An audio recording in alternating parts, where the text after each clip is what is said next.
এখন বাজে সকাল ৮টা, চলে এসেছি রান্নাঘরে, স্নান ট্রাং করে আজকে নিচেই এসেছি। আর আজকে দেখো গাইস, আমি একটা কিন্তু সুন্দর শাড়ি পরেছি, যেহেতু এখন তো সচরাচর শাড়ি পরাই হয় না, একটু পূজা ছাড়া। তো আজকে ভাবলাম না আমি শাড়ি পরেই থাকবো। আজকে সকাল থেকে গাইস ওয়েদারটা এত সুন্দর, কদিন আগে এত গরম পড়েছে, মানে গরমে তো নাজেহাল অবস্থা, কিন্তু আজকে ওয়েদারটা বেশ সুন্দর। তো আমি অরিন্দমকে বলছিলাম আজকে কিন্তু বেশ সুন্দর ঘুম হবে, আজকে রবিবার, চিকেন টিকেন খেয়ে একটু সুন্দর ঘুমাবো। আর আজকে হলো আমার দিদি শাশুড়ির মৃত্যুবার্ষিক। দেখতে দেখতে গাইস 4টে বছর পার হয়ে গেল।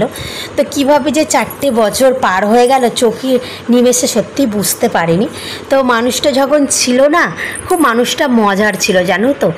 আর ঠাকুমা মানেই তোমরা জানো খুব মজার মানুষ ছিল, আর মানুষটা আমারও খুব প্রিয় ছিল জানো তো। কিন্তু আজকে মানুষটা নেই, আজকে আমাদের বাড়ি না পুরো অন্ধকার, সব আছে কিন্তু মনে হয় কিছু জায়গায় একটু ফাঁকা ফাঁকা আছে। আর মানুষটা আমাদের বাড়িতে, আর আমার দিদি মানে আমার শ্বশুরমশাই তো খুবই প্রিয় মানুষ ছিল।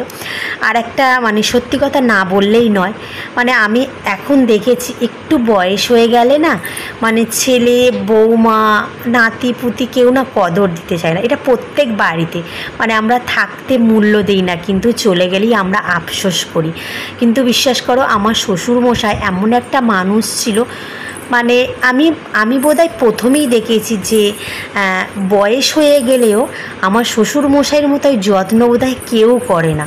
সত্যি মানে এতটাই যত্নেই ছিল, মানে কোনোদিন না বোঝা মনে করতো না। এখন বয়স হয়ে গেলে সন্তানদের কাছে বাবা মা বোঝা হয়ে যায়।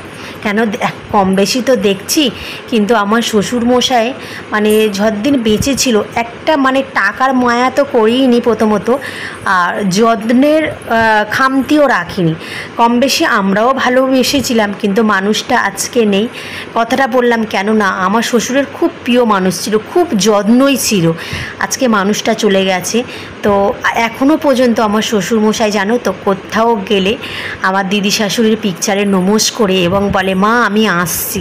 কিন্তু এখনকার ছেলেরা তো ওটা বলে না, আমি দেখি আর ভাবি সত্যি আমার শ্বশুরের দেখে না কিছু শেখা দরকার। তো থাকতে মূল্য দাও।